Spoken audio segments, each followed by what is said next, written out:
Gumala tayo dito sa RDC, Farm and Campsite. Matatagpuan itong RDC Campsite dito sa San Jose, Tarlac.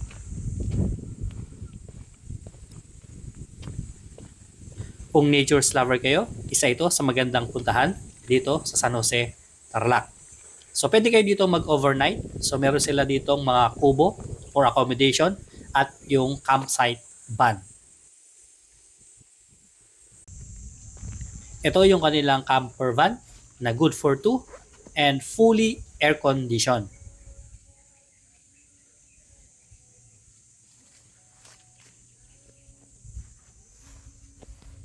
Kung hindi nyo pa nasusubukan na matulog sa ganitong van, so ito pwede nyo tong subukan.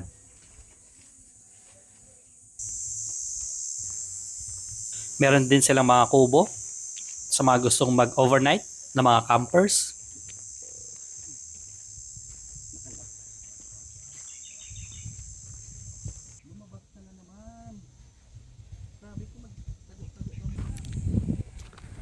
Meron din sila dito na ATV kung gusto nyong subukan o ikutin yung kanilang farm. Yan, kung nagutom naman tayo, so meron sila dito na cafe, which is itong Cafetana. Itong Cafetana is napaka cozy o rustic.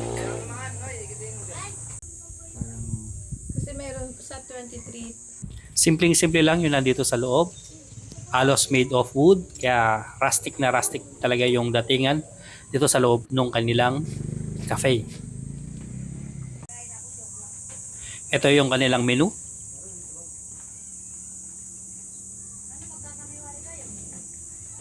So meron din sila mga drinks,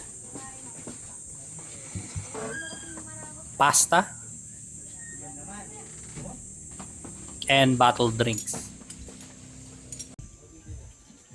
So ito yung mga pagkain na in-order namin.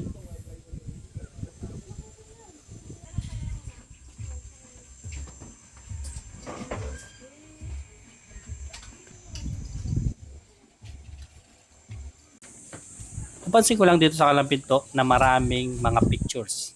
So pwede siguro kayo maglagay dito ng sarili nyong pictures. Shoutout kay Ma'am Santos, Anak Rizalisa.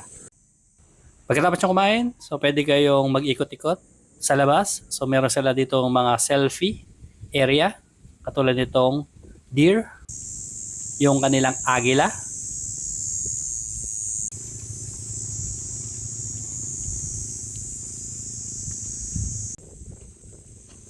Kung marami kayo, so meron din silang area dito para sa inyo.